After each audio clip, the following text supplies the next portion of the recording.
You are listening to the Wild Man Podcast.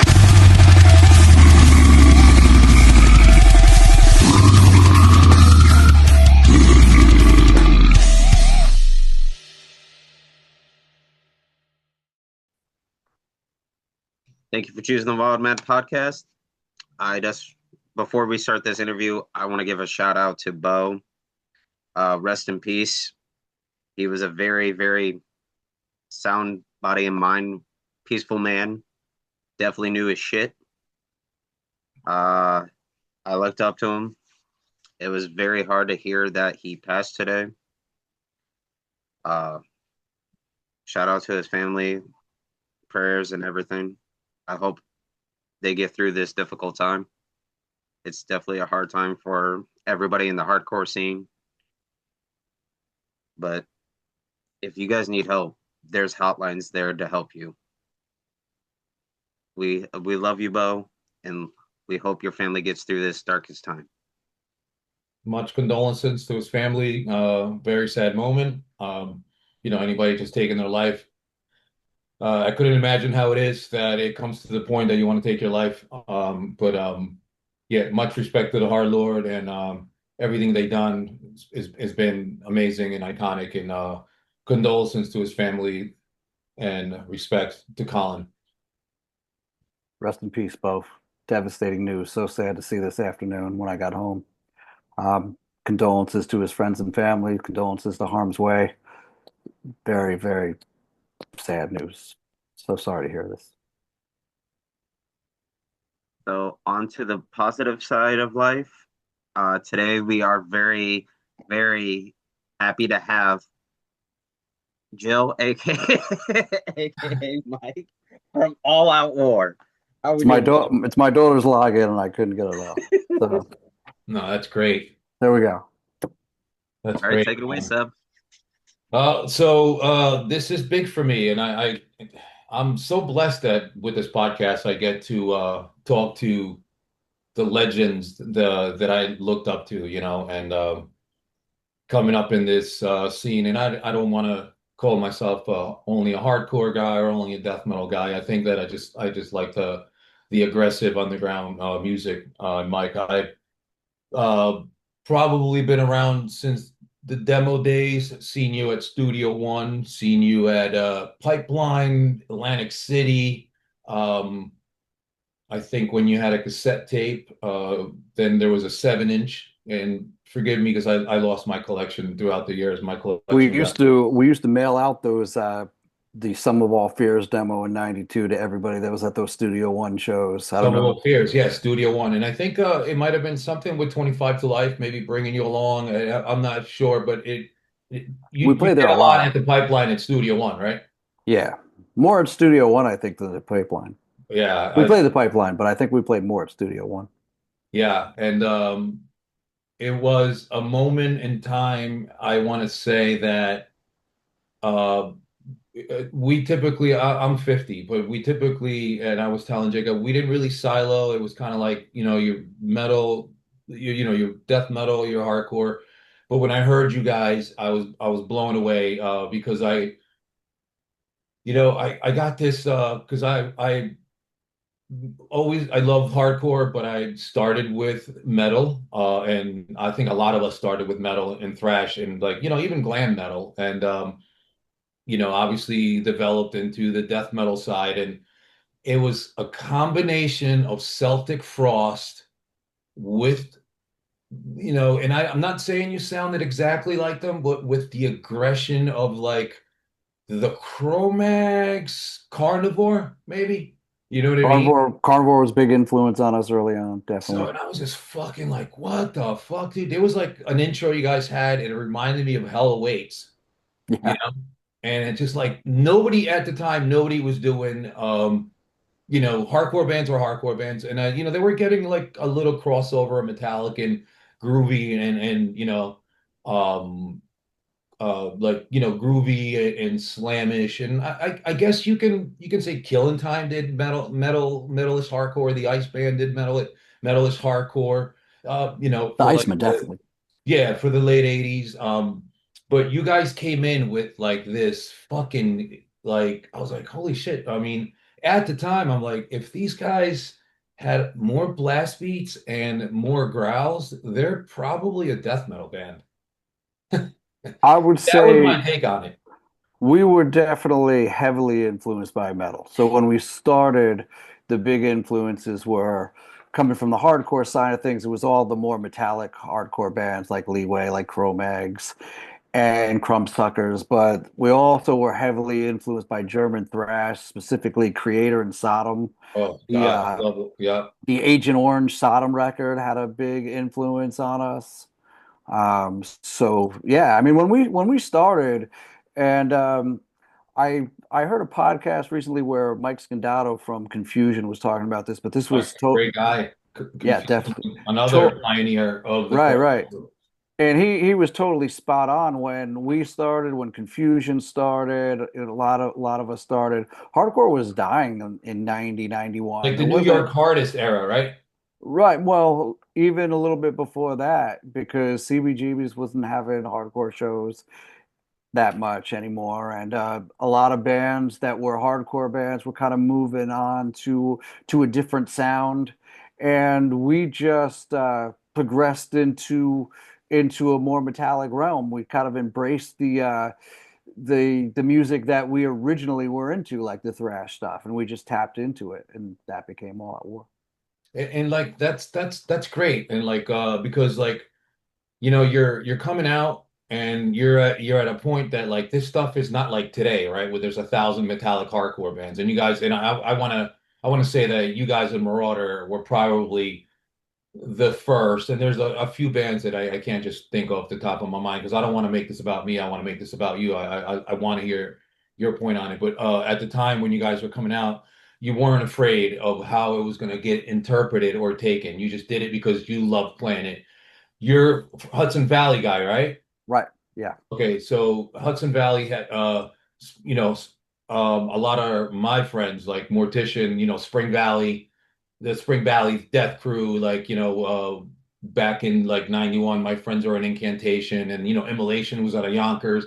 And it was a time that like that area of like, Westchester, Hudson Valley, those bands are fucking coming out heavy, man. There's like no frills. It was just like, hard, hard shit, you know? There were a lot of great bands coming out of the Hudson Valley. Morpheus Rigor Mortis, Descend right? Morpheus Descends is a great example, Morpheus, of yeah. like one of the heaviest bands that ever came out of the Hudson Valley. There was a band, Primeval, from the Hudson Valley. They were a little bit earlier than all of us, but Uh-huh. they were a great heavy band. And then later on, you have like Mind Force and Fatal Realm, and a ton of others. Yeah, yeah. Fatal Realm, I really like those guys. They're really doing it. They're mixing the kind of taking after what you guys started, you know what I mean?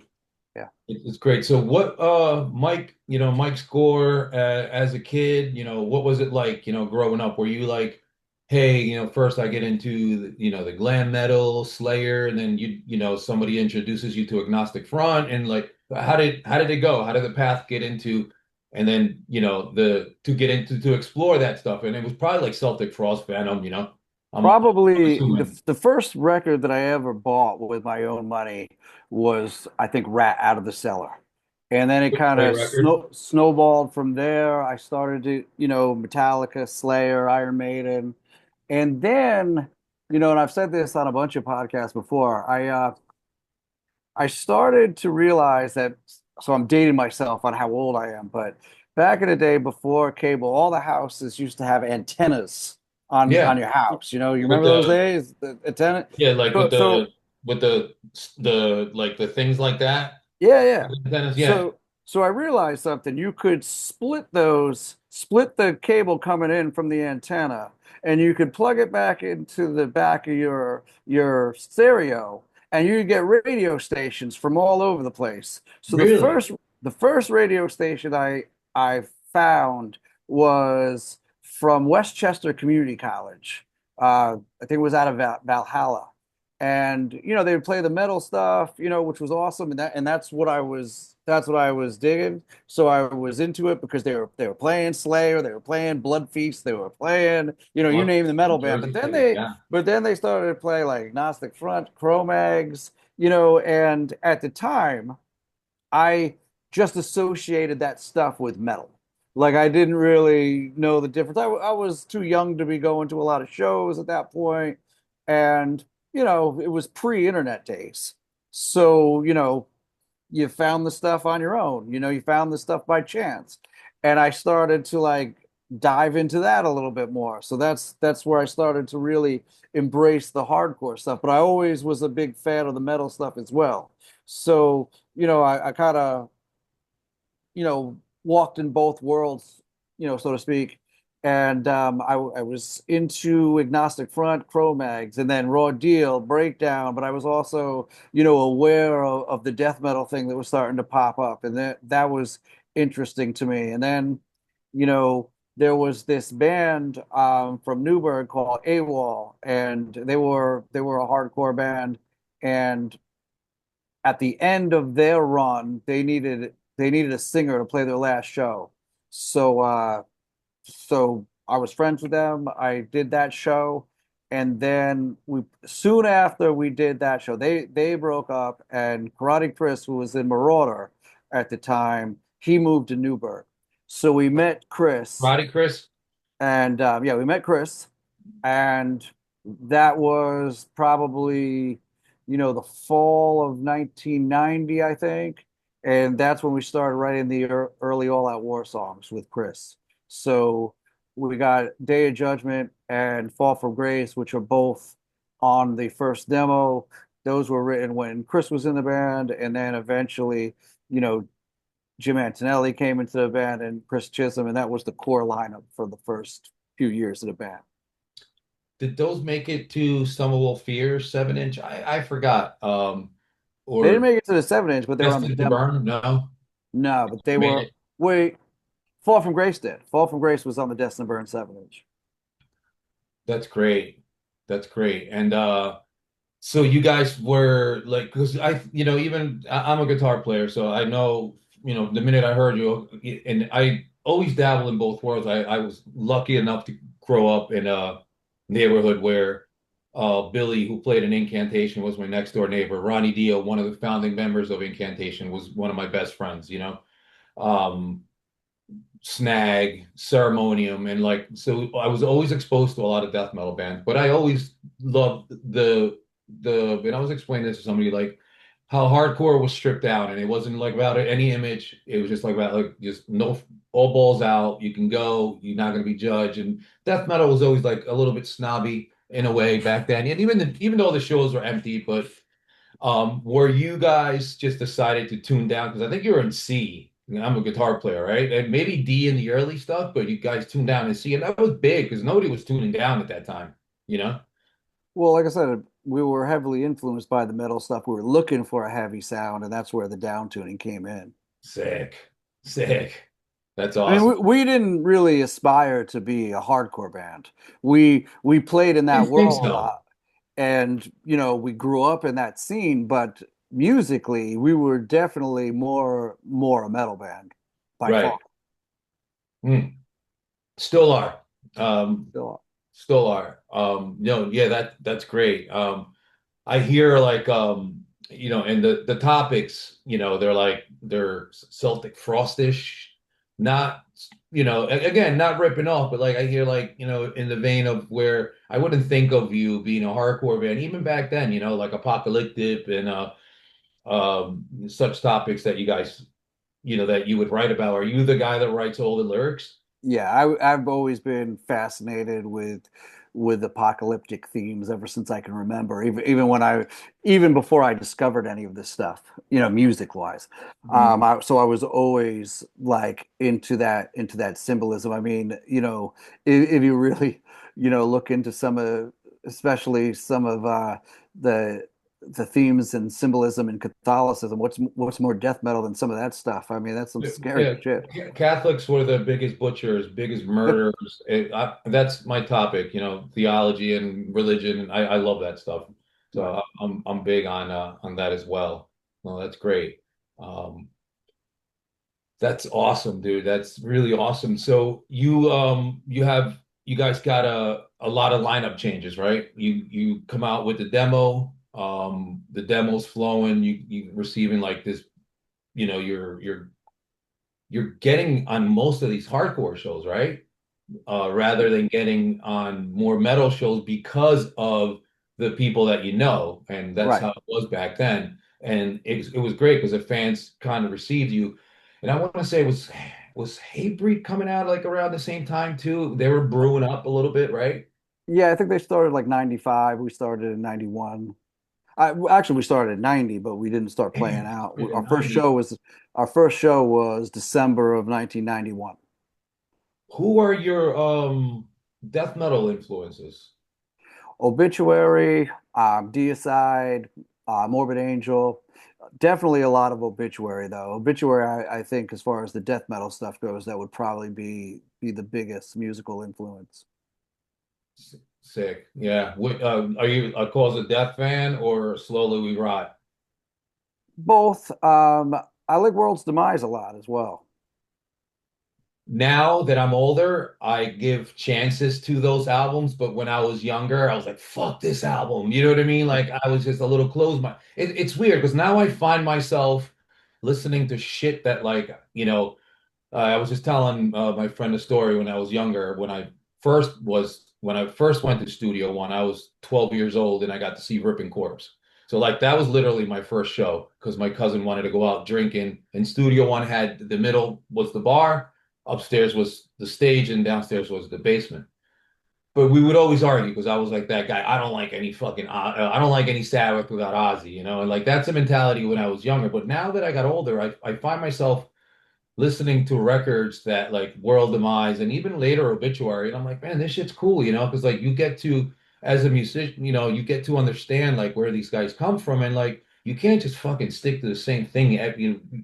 The fans want you to put out that iconic album back to back, back to back. You know what I mean? But it's impossible because you progress as a human. You're not in the same place where you were when you wrote, for those who were crucified. You know what I mean? So like obviously you progress and life changes. So it just doesn't happen.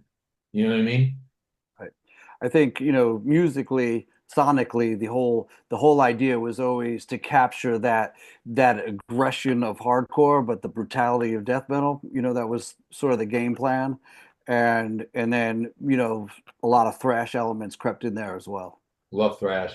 Yeah, last time I seen you, I went to see you at Reverb, 2016. I drove from Connecticut. I lived in Connecticut back then, and I drove from Connecticut to PA. It was a great show. You guys crushed it. I think Agnostic Front might have been a version of Cro-Mags that played Reverb, Pennsylvania. It was one of the Tsunami Fest, right? Tsunami Fest, yeah.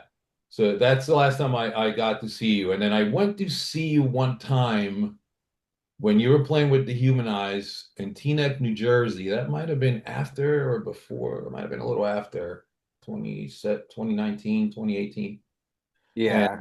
my Uh, buddy's band, the Human Offense were playing, and the Human Eyes were playing. And I got into an altercation and I got kicked out of the club. So I didn't get to watch you. right. Yeah, So for me, for those who were crucified and I think, I'm not gonna lie to you, I think up to Into the Killing Fields is probably where it's not that you lost me, it's just that there was just so much going on in my life. I kind of when I stopped playing and dripping, I got a job and I did this whole corporate thing and I stopped kind of listening to music for a while, like almost for like 20 years. But I would always swing back, and when like the whole Apple Music got in, and I kept on following your records. And but For those who were crucified was fucking impeccable. Let's talk about that album, man. Like what was like writing that album, recording that album, what were the thoughts into that? Because that's a masterpiece. As far as writing the album, like a lot of the songs, or not a lot, but I can't remember off the top of my head, but probably like five of those songs were also on Truth in the Age of Lies. What happened They was were. in So we recorded Truth in the Age of Lies like around 1995, but didn't come out until 97. And we had played Chicago right before it was supposed to come out. So this was the summer of 97. And we ended up playing Bulldog, which was Victory Records record store. So we played the basement. And we ended up sharing the mixes of Truth in the Age of Lies with Clint, who worked at the record store. And not too long after that, like right around October, I think, we Victory was like, "Hey, you guys want to do a record with us?" So it happened really fast, and we were going to Europe, and um, we just decided, okay, since really Truth and Age of Lies only has distribution in Europe, let's re-record some of those songs. And then we wrote Soaked in Torment, Claim Your Innocence, Burning Season, and a few others. Like, and those songs, it was really rushed. So it just sort of just fell into place. We did a European tour. We were going to the studio like in July. We got back from the European tour in June, so we had a month to fine tune those songs. We went to Tracks East in New Jersey. We recorded with Steve Steve Evans, Evans. right? Yep. Steve Evans, and it was a fantastic experience. I mean, Steve is he's definitely a taskmaster. He's definitely on top of you. He definitely expects perfection, but I still remember like one of the first things he said to us. He was like, during this process, he goes, "You guys are going to hate me, but you're going to appreciate the final product." And he was right. And we still remain friends to this day. And actually, he's done two more records with us since then. He did Dying Gods, which is one of my favorite All Out War records. That's the EP that came out in 2015. And he did Give Us Extinction with us as well. Yeah, I had Give Us Extinction and Assassins in the House of God is sick to into Killing Fields, man. That intro, dude, fucking killer. Definitely one of my gym albums. The Who did the artwork for Those Who Were Crucified? This guy John Weist, he worked at a tattoo shop in the Hudson Valley in New Windsor to be exact, and he did the artwork, and then we lost touch with him. I don't know I would whatever love happened. to have that tattoo. It's great. How was it in those days? How was it touring and I guess band compensation, was it enough to make it to the next show? Was it like it? Because It nowadays, was things rough. turned into bands are and well deserved, like Cannibal Corpse, Immolation. They make some real good money, Sanger Sugar Bug, and I don't know from the hardcore, but I know there's like a lot of all these subgenres, metalcores, and like it's actually grown. It's turning into like stadium scenes, so to speak. But how was it back then? Was there like money to survive or just money to just Money to survive. Money money to to survive. survive? Yeah, Yeah. money to survive. I had a crappy one bedroom apartment that I could barely make the rent on, but it was a good time. It was definitely an adventure, living like a nomad for for months at a time. But it was a great experience. I wouldn't have traded it for the world, but it was rough. No, absolutely, man. Living your passion. I think that I took 20 years, 25 years off doing my band. And like I'm 50 now and like I kind of live around doing my music. I do have a job. I have a full-time job. I'm lucky enough to have a full-time job, but I don't think that, like I don't have enough time left. I kind of just want to live my passion more than work a full-time job, and it sucks, man. It sucks. I wish that like the scenes would compensate bands a lot more to at least be able to make it and just give them like give them some kind of backup to keep on going because a lot of bands break up because of that. It's Yeah, I tough to mean, get in a van and go to a venue and then you're playing in front of at least that's what we did when we started back in like 97 into the 2000s. We would drive from New Jersey into Middletown then from Middletown to, Boston, and we would play a barn in Middletown with like fucking 20 people, on our own gas, packed up in other people's cars. And was it like that for you guys, or you guys like had like your own van? Were you able to just kind of solidify yourself? We had our own van for a little while, then we went from having our own van to renting a van. We flopped back and forth, for a long time. But it was always easier when we had our own van. So we had for I think around 99 to 2002, we had our own van, which definitely made things a lot easier than renting all the time. Oh yeah, And renting probably back then was like a little cheaper, but now it's like crazy pricey. Renting back then was a problem because you had to be 25 and nobody in the band was 25. So we always had to like convince somebody crazy enough that was older, or we would find a place. I remember we had one place that we knew somebody who worked there. So he would kind of, I don't know how he got around it, but somehow he would get it so we could rent the van. But that was always a pain in the ass when we were younger because yeah, you had to be 25, at least in New York State, to rent a van. That's crazy because like yeah, nowadays, if I you think you think still about have to it, be like 20, 23 or something, right? No? in some states you have like I think in Iowa you have to be 18 with a valid driving license. It today we're blessed enough that we get flown to places because we're like a legacy band. But I tell my guys are younger, and I'm the only surviving member of Dripping. And I tell them that like back in the day we would print out MapQuest directions on a piece of paper, and then we would jump in the car and we would drive. It wasn't like a cell phone or a GPS or nothing. We just have to drive on directions or like a map, and just kind of just go with it, and hopefully somebody will let us crash on their floor and we can get to that night or the next night and stuff like that, man. It was crazy. Crazy. So with Steve Evans, did you guys record on 8-dat or was it digital? No, it must have been reel to reel back then, right? Yeah, it was real. Yeah, we did too. We recorded reel to reel. That's great. Yeah. That's great. I still have this reels right over there, right in the corner. You do? Yeah. Yeah, it's crazy. Yeah, our my drummer actually took our reels and he kept them as an archive. But that's great, man. The tours. What were some of the tours that you guys did with what were some of the bands that you guys ran with? Was it like Marauder, Hatebreed? We toured a lot with Buried Alive. They were another Victory band, Scott Vogel's band from Yep. Terror.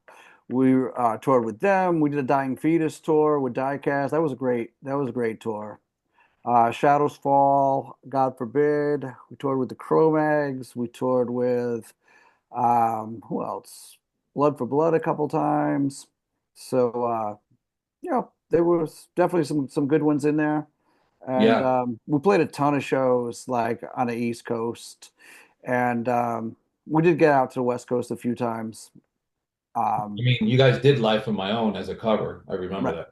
yeah, we did, and we did Mad World by COC as well, and we did a couple Nausea covers.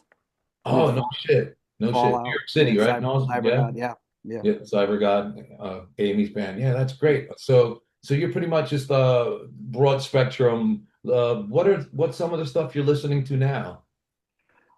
Spectral Wound, I listen to a lot. This band, Antichrist Siege Machine, I love that band. Uh, Never heard any of these bands. Caustic Wound, Lamp of Murmur, Good band. ton of stuff, ton of black metal stuff, ton of grind Nice. stuff. What's your black metal stuff that you listen to? Well, Spectral Wound, like I said, Spectral Oh Wound, yeah, I don't know. 1349. I mean, I can go on and on. Uh, and then the classics like Dark Throne, things like that. Yeah, yeah. Emperor. Emperor. I But missed Emperor the other night. They played Sunday in Worcester, and I had off because I'm on spring break right now, and I mhm. I totally forgot. Like I had just an old man moment. I totally forgot they were playing. I would have went. I did see Mass. I did Yeah. see Destruction last week though, and they were Oh, that's phenomenal. sick. Yeah, Destruction was so good. I was so impressed. yeah, I would love. I never got to see them, man. Never got to see Destruction. Yeah, the dark metal, the black metal stuff. I think like Dissection for me is Dissection is one of my favorite bands. Yeah. To me, they're like just full on. I always kind of lean towards the melodic stuff, anything that had like good guitar playing and stuff. And you guys always did that too. And lineup changes. Do you go through that a lot, or you have one guy that sticks by you, right, all the time? Or I think it's the bass player. Eric's bass player has been with me forever, with us forever. And but we haven't had any lineup changes actually since 2013. Well, we had one, we got a new drummer 2 years ago, but since 2013 it's been pretty consistent. Everybody's from the same area, like Hudson Valley, New York. Yeah, Poughkeepsie Dixie. area, Nice, Newburgh area around there. Terrace lives in Brooklyn now. nice, nice. Is he the guy who plays like a white Ibanez or something, tall guy? Yeah. Okay, yeah, yeah. He was hanging out at Reaver. He was like pretty drunk. We're all just sitting there bullshit, man. Um, yeah, no, man. That's great, man. That's great, man.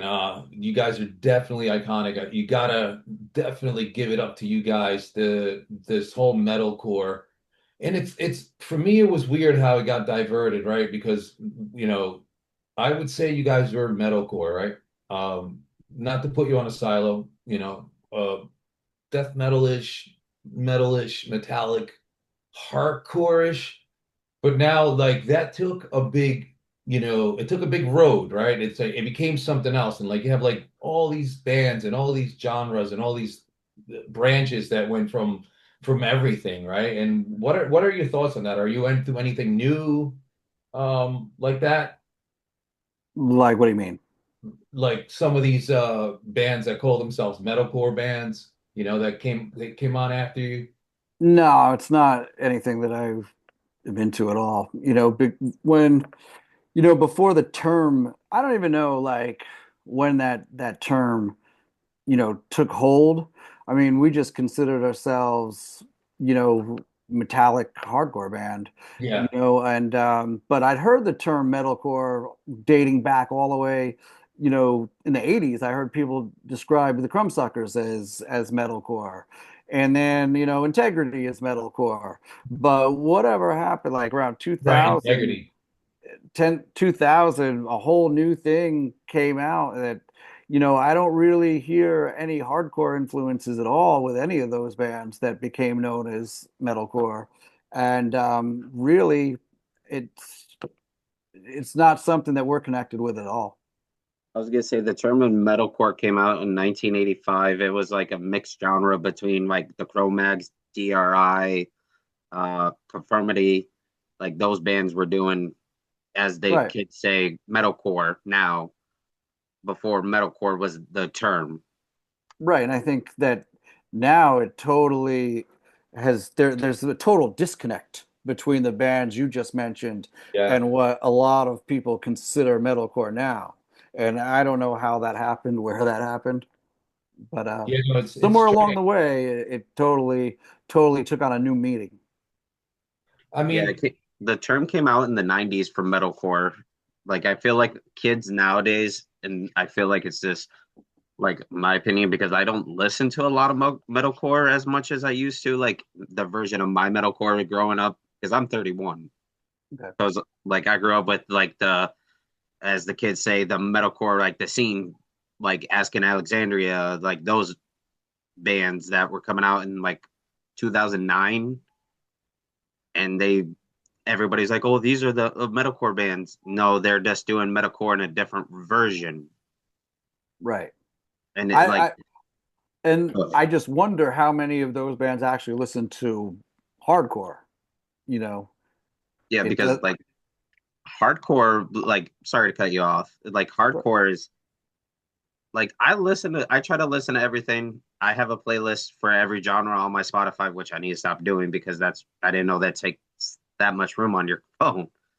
But like hardcore has like a special, like I feel like the hardcore has the scene like fuck authority somewhat. Like, excuse my language, Right. but like it's like the fuck authority. Like I listen to the 80s, 90s hardcore, like your Black Flag, like the punk hardcore side, Right.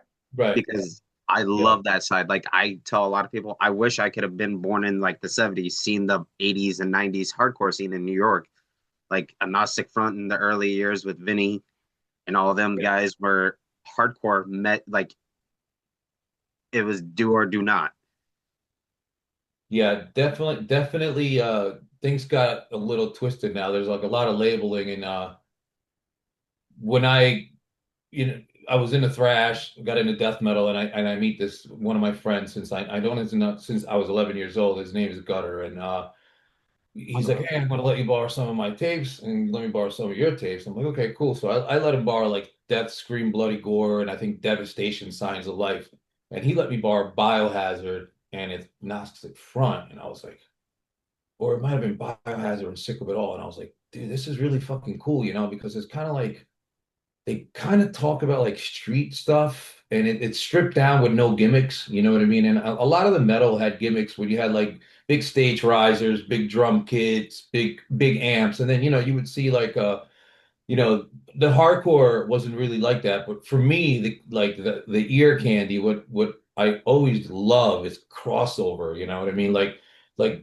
Desperate Measures, like stuff like that, man. Just fucking, I just, I just can't stop spinning it. You know what I mean? And like, I just love it. And like, that's kind of like, I don't know what it is about crossover. I think like when you kind of put in the best of both worlds and it just works. And then like you see like some of the most iconic death metal bands that got huge.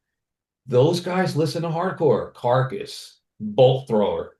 You know what I mean? Like they started as punk rock guys, you know what I mean? Extreme Noise Terror, like stuff like that. Those guys all listen to hardcore. And like I think that listening to hardcore changes your attitude. It kind of humbles you down a little bit Well, I think a lot of rather those. than making you like this rock star spike studded person. And I like spike studded bands, like I like stuff that like that. But I think a lot of this the speed element came from bands listening to like Discharge.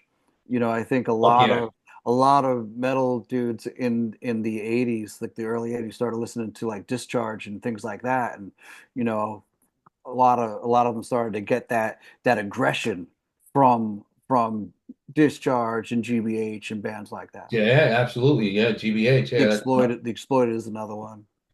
yeah. The Exploited. Yeah, and like a lot of prior to hardcore, I was into a lot of punk, like the Exploited, GBH, the Misfits, and Suicidal is another band like to kind of thank for the crossover. Started out as a punk band, but the Rocky years were like, this guy's doing like Steve Vai fucking solos, man, and it worked.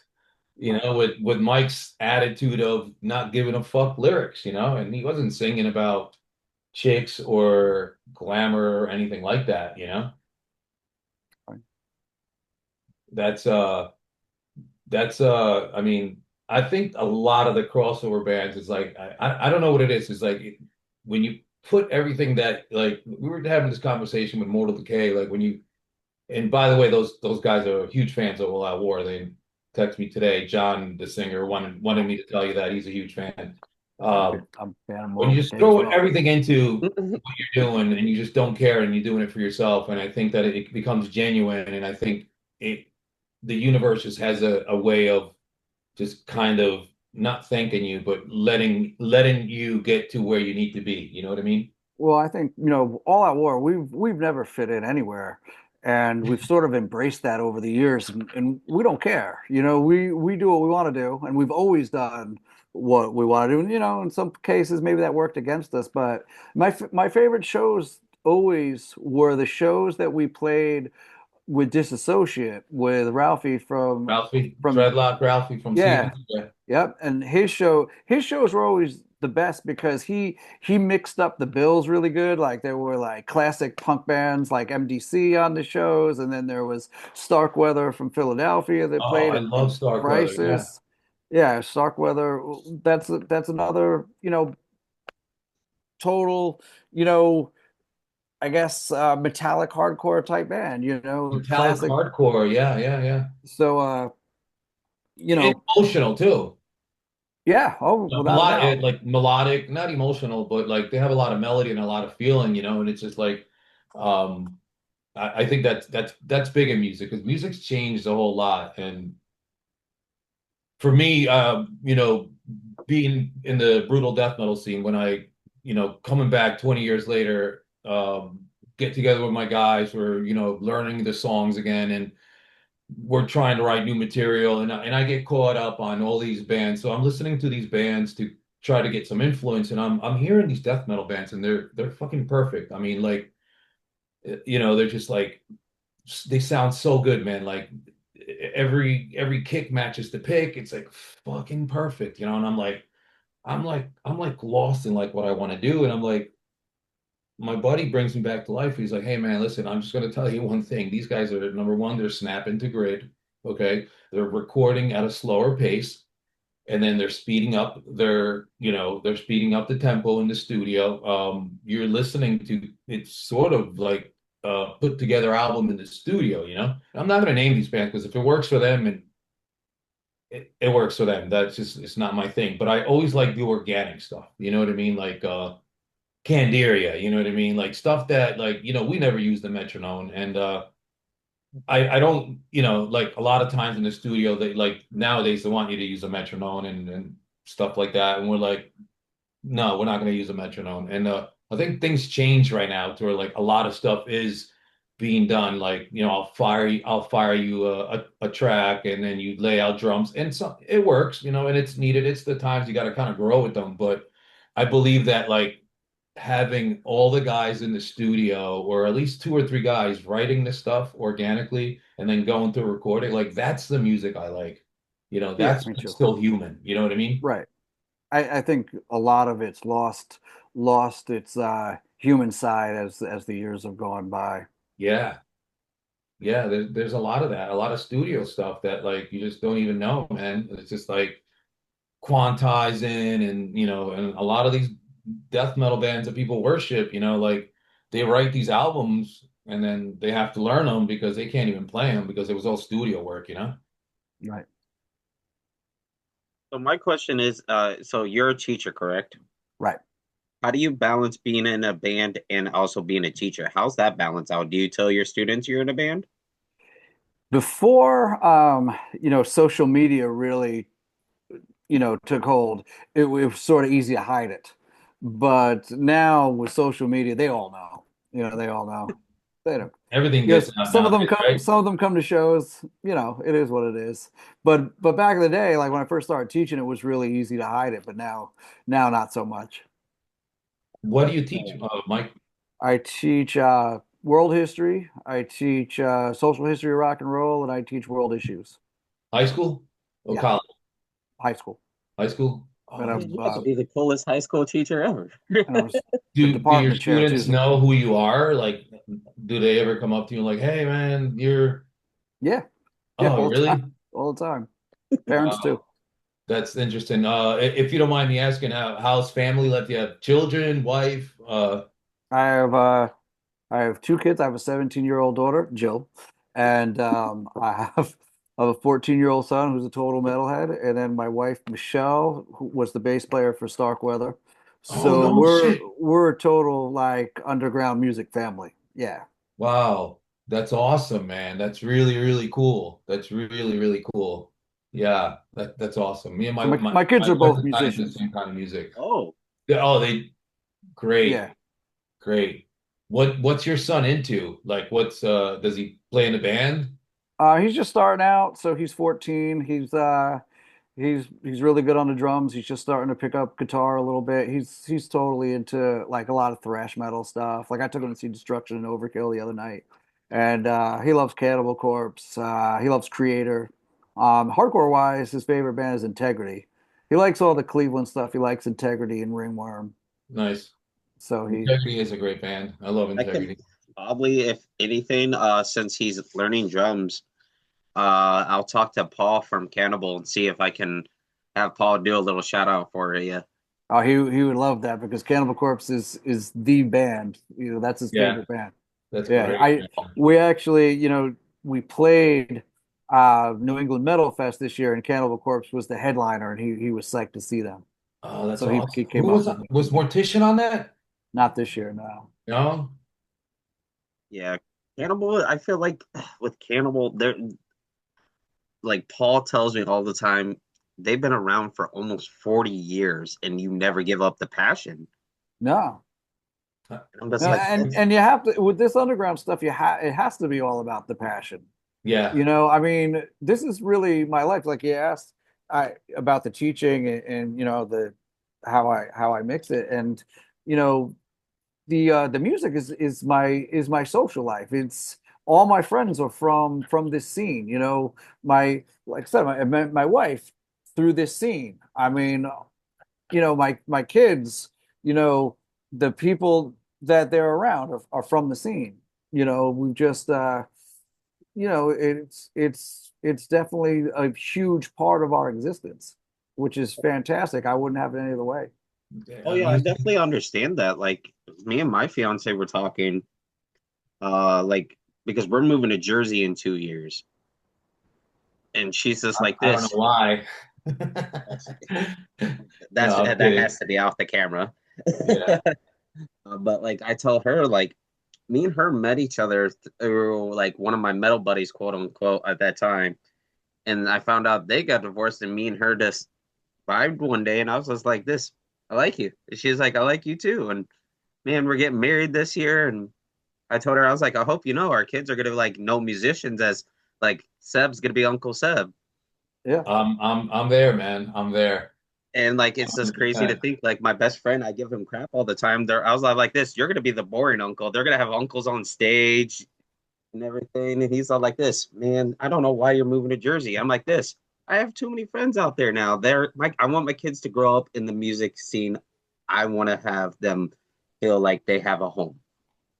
Well, it's funny, sometimes people I work with who have no idea about any of this stuff will ask me, like, what do your kids think about all this? Don't they think it's weird? And I'm like, no, my kids don't think this is weird at all. My kids think you're weird. Like to them, this is what they've been around their whole life. They don't think it's strange at all. Yeah, That's and crazy. that's That's what I tell a crazy. lot of people. Like I'm based out of Iowa, and I go to like I'm in a group chat with on Facebook with 30 plus guys. And like, there's one guy now, out there. Shout out to his name's Hoff. That's his last name, Hoffman. And he's bringing his 8-year-old son and 18-year-old daughter to shows because they feel connected in the community. It's a healthy community. Let's be Right. real. Metal is the healthiest community to be around. I agree 100%. Because I like my fiance says, if our kids start listening to rap and hanging out with that bad crowd, I don't need to see my kids mug shot when I turn 50 like this. Oh, great, my kid's in trouble. Because nowadays rap is I can't even listen to rap because there's so many explicit things they say in that the music. I But love I nine. I love '90s rap. Oh yeah, 90s, late oh, 80s I rap. mess with Wu Tang. Don't get me wrong. I love Wu Tang Clan. Sorry guys. I'd squat like fucking three tacos before the interview. I used to get that at work. So I'd be at work and I'm a project manager. I'm in telecommunications construction, project manager, engineer, and then I was building the ship terminal in Miami, one of the biggest ship terminals in Miami for MSC cruises. Um, and then people in there, they're like, "So what's your band like?" And I'm like, I don't know, we're kind of heavy and stuff. I never really like to tell people because it's like, when they listen to it and like these people probably listen to like, REM, which I like REM myself, but like it's kind of tough for me to just kind of unfold that. And like, I get married to my wife, and we were broken up, and she never knew I was in a band. Like I never told her. And then I go to a show with Gutters, and somebody comes with one of our records, and he has me sign it, and she's like, "What's going on?" I was like, "Oh, I don't know. He's a fan." I was like, I was in this death metal band, back in the day. And then when we got back together, she's like starting to see, like, she's like, "Oh my God, I can't fucking believe this. Like, why'd you keep it?" It's like, it's not that I kept it from you because I was put in a situation like I grew up very poor. I got a real professional career, and I was like, I watched it very. I just wanted to watch my appearance. I just, and I got caught up in like that whole making money thing, which I completely regret because I wish I would have stayed playing music rather than go on that path. But we're here, and we're here now, and there's no regret to that. So I would never be able to fully explain to someone, but to be like, yeah, and they're like, so you're heavy like what? Like, like Slipknot or like, no, a little heavier than that, It's kind of hard for me sometimes when people ask, it's like they're like, how heavy are you? I was like, I don't know, we're just, hard, they're like, Metallica, right? I'm like, a little heavier than that, I'd say metal. I don't, Yeah, I don't yeah. even try. My That's daughter listens to Nirvana and she's a natural like guitar. I try to get her to come to shows. My wife, yeah, she actually does merch. She's not into death metal at all, but it's probably awesome for your kids to like be into it, man. That's cool. That's really cool. You know, I And it was wasn't something that we forced on them either. They just, it was a path especially he chose, especially right? my son discovered all this stuff on his own. His I guess his gateway band, if you want to call it that, was Slipknot, and then Cannibal Corpse was next, and that just opened it up to a bunch of other death metal stuff, and then he started talking to me. He knew we played with Integrity a lot, so he started talking to me about Integrity, and he checked them out on his own, and he got into that. And then he went down the rabbit hole. He discovered Ringworm, and now he's 100% into it. I mean, this room that I'm in right now has all his drum stuff behind me. I mean, you can't really see it because it's dark, but it's all his amps, everything's in here. My daughter plays piano. That's over in the corner. So my That's wife all. plays my wife plays all sorts of different instruments too. So Yeah, man, Starkweather was such a great band. I know they were like on Too Damn Hype, and like my memory is fucking shot, man. But I had some of their albums, and they were really emotional and real heavy, really tuned down, I remember. And I gotta run them back again, man. I really do. I I gotta run did them back. a Michelle and I did a band together with Matt from Hatebreed and Mike Yusufer from Primeval called Below the Frost, and it has like some Starkweather elements. I think Michelle put up a Bandcamp page for it, but it Definitely it had gotta a check it out. Starkweather feel to it. Sick, sick. You were coming up like to with like Dark Side, right? Dark Side New Oh York yeah, yeah, City, yeah. and that was Joe man. played drums for us for a little while. Oh no shit. That was the era, like things were changing, and you were right. The scene was very stale, like the late 80s scene like got stale and then like the bands that were coming up, like they started going heavy and I remember I think Dark Side uh Darkside had Blake from Sheer Blake from Terror. Sheer Terror. And Yeah. he always like he was one of the only Celtic guitar Frost, players, dude.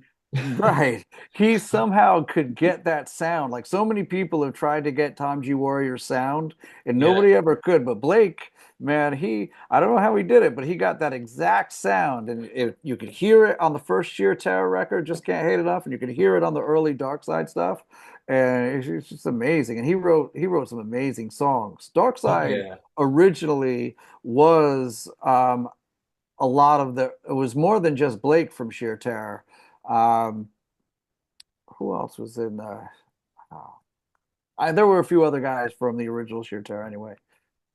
There was a guy named Jeff, and I was telling from Jeff Water. Marlos. Yeah, Jeff, he played in like Without a Cause, Marauder, Dark Side, Oh Confusion. wait, I think we got a different Jeff then. Jeff Marlos was I Blonde don't hair, yeah, long yeah, blonde. blonde Yeah, hair. I don't I think he was remember in, playing for Marauder. He was like smoking weed on stage, and I'm like, was holy he? shit. Yeah. I He's know he filled in for Dark Side a couple times. He was in Down Low. the down Joey from the down low, man. That was a Yeah, good dude. I met him because I grew up in Hudson County, Jersey City area, right next to Manhattan. And then my buddy used to work in the city, and Joey was a bike messenger, So I I met remember that. Joey, and then we all went to Studio One to one time to hang out, and he was like, "Yo, man, I'm down with like all these guys. Like, come on, let's go." And like we met. Yeah, I remember the down. Joey was a fucking great dude, man. Great dude. Big up to Joey, whatever he's doing, man. I hope he's doing well. I think they they still rehearse once in a while. I don't know if they play live though. Yeah, yeah. Who else? So I was telling Jake, I remember, coming from listening to thrash, being exposed to, like Sick of It All, Cro-Mags, but never really been to what like a real hardcore show was about. I've seen Rip Corpse, seen Morbid Angel, I've seen Mucky Pup, bands like that, and it was Biohazard and Marauder with Minus and 1992 at Studio One. And Marauder was right before Biohazard, and it was fucking insane. And the weird thing that got me was like, I'm like, it's funny because I told Jorge the other day that I was like, okay, these guys, they sound like metal. They sound like thrash. They're tuned down, because I'm a guitar player and I can figure that out already. But when they talk, they sound like they're fucking rappers. You know what I mean? Like, and that was just kind of like the weird thing that I had to go home with. And I was like, okay, this shit's pretty cool. You know what I mean? And it was like, just fucking the pits were like chaotic, man. Marauder is one of my all-time favorite bands. I love Marauder. Mine too, man. I got Life is Pain tattooed on me, and I like all Marauder. Right, Uh, me too.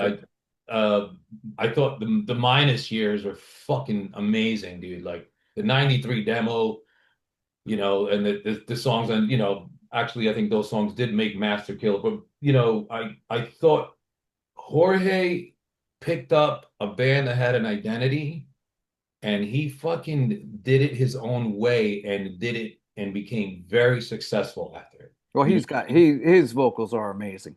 Fuck it. Yeah, yeah, yeah. I think he's a little pissed off at me. I Uh-oh. I found I got my hands on the Leeway demo with, did you hear the Marauder Leeway demo? Yeah, yeah.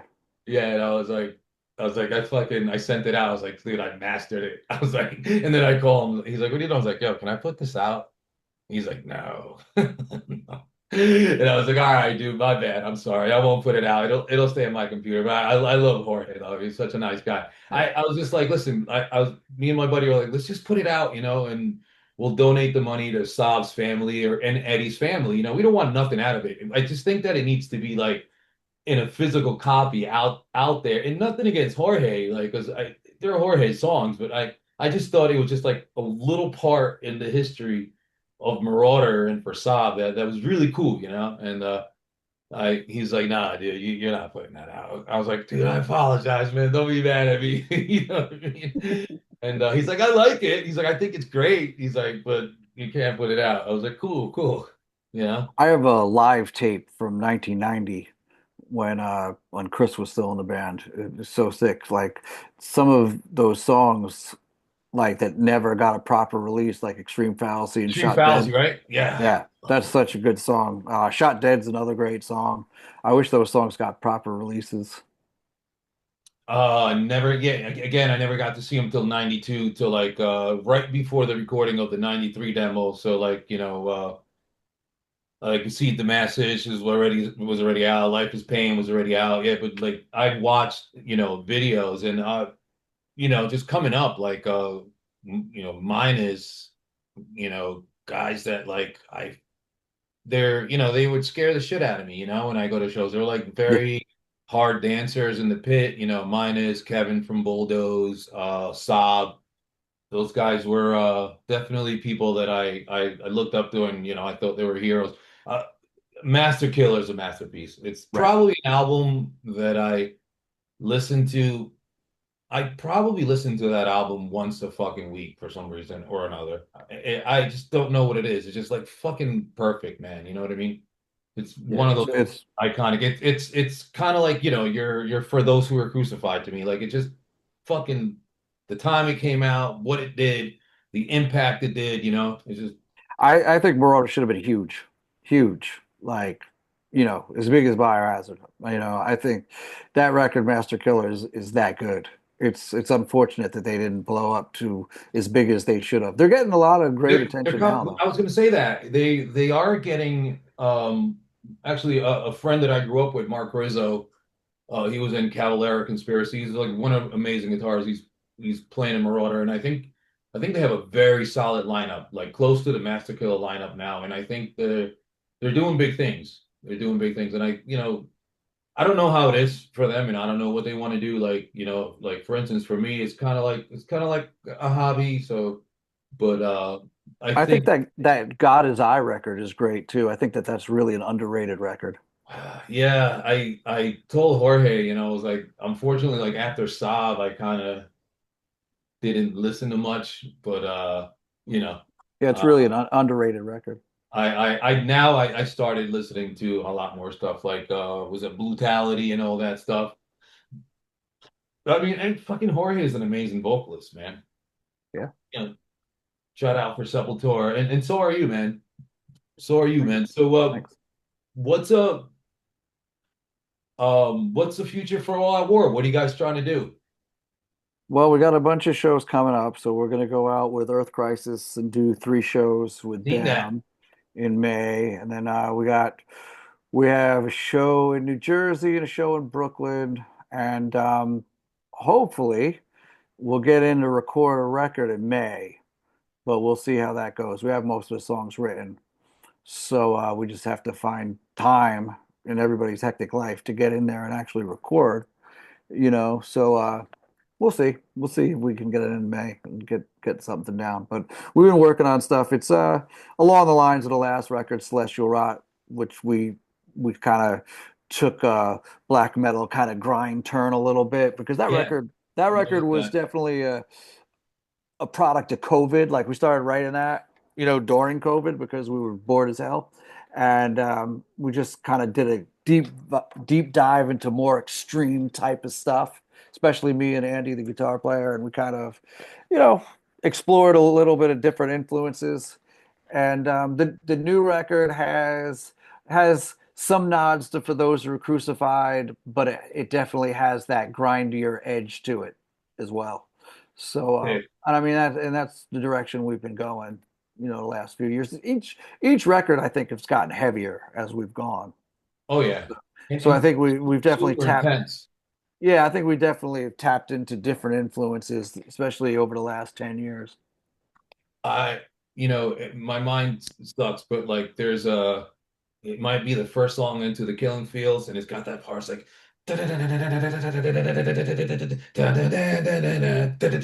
oh my God, that's fucking, I don't go in the pit or nothing, dude, but I think like if I and I didn't get to see that live because it was after I was kind of out of the scene, man. But that's fucking killer, man. You guys fucking did a great job on that album. I think that Great might be job. Mercy Killer. That's fucking sick. And you did real quick too. I know I'm fucking ADD, but did a project with somebody from Misery Index, right? Yep. Yeah. With Jarvis and Dom from Integrity. Adam Jarvis, was it? Yeah, Adam Jarvis. Yep, cool guy, Sebastian cool guy. from Exhumed and Noisem was on that record. That's great. Art That's from great. Bloodlet. Yeah, that was another COVID record. So we Was it started Rain and Rain? and Rain. Yeah, we only it And was Rain. it was totally a studio thing. We never played live. We Dom hit me up over COVID and he said, "Hey, I got a bunch of songs. You want to put some vocals on it?" And I remember like being in my living room and screaming into my daughter's like toy microphone, and just recording the vocals that way. Did And you really? oh yeah, well no, not that wasn't the final version, but that Right, was that was like just the kind of the the demo. pre-production demo, right? Yeah, on the demo versions of it, and it was like I said, we couldn't go anywhere, so we started out that way, and then we went down to Jersey, Landmine Studios with Len Carmichael, who's a And great guy with Len, yeah, and we recorded the record. It came out, I think it came out great. yeah, I I really, have it on my phone. It is a great record. Is there something is End Rain, do they do something without you prior or everything is with you on vocals? as far as I know, everything's with me on vocals. Okay, because it sounded like some songs sounded different where I couldn't figure out that if it was you or not. Well, there's a couple. There's a song with me and Dwid from Integrity, Oh, okay. so that might be what you're thinking of, So iconic, man. Do it. and then somebody else was on another song, but I forgot who. Sick, sick. Well, Mike, dripping us, we're all huge fans of All Out War. Hopefully one day we can, the stars could align and we can play a show together. I always tell you played for Gutter Christ in the past, Yeah, right? I'm always like telling him, hey dude, man, book us with All Out War, and he's like, yeah, all right, I'll try, but he's got to do what he's got to do. And dude, man, it was a pleasure to chat with you. I wish we had like a lot more time, man, and maybe I would love to have a sit down with you and some iconic guys. And like we're trying to do something with people from all different angles of sort of scenes, you know what I mean? So we're trying to get like some different people and have like a just kind of like a chat together, you know what I mean? Uh, whatever. Let me we- know. if you're free, man, this was a pleasure for me, man. If there's anything you need to shout out, anything you want to let us know before we can wrap this up, man. And we appreciate your time so much, man. Thankful. Just So grateful for this. thanks for having us on. Thanks to everybody that's, still supporting us after all these years. We really appreciate it. And yeah, again, thanks again for having us on. I really appreciate it. Oh yeah, for Awesome, sure. man. Awesome, man. Maybe one day we can get a feature from you. Hey, whatever you need, man. Let me know. I was gonna Oh, say, I feel like awesome, dude. That's awesome. Hell yeah, man. We'll be talking, man. Jacob, you have anything else? I was gonna say if maybe if we could just have like how we're gonna do a drummer thing, we're gonna have like we should have a vocal thing. Okay. Yeah, Maybe we can yeah. have him sit with not gonna say any names, but maybe Don from Waking the No, I Cabin. think we should have him and John from Mortal. That'd be like, Jorge. yeah, oh That'd be yeah, great. we gotta have Jorge. Yeah, that'd be great. Don. We gotta have Don from We Waking the gotta have Cabin. Don. Yeah, that'd be great from Don from Waken. And I really fucking wish Will from Mortician had a smartphone because I would love to have Will. Will is just like one of those dudes, man. Fucking big ups to Will. Big ups to Mortician. Will's one of my brothers and super iconic band from Yonkers. They've been doing it for so many years, man. And again, they never change their sound and they're super successful now doing what they love to do.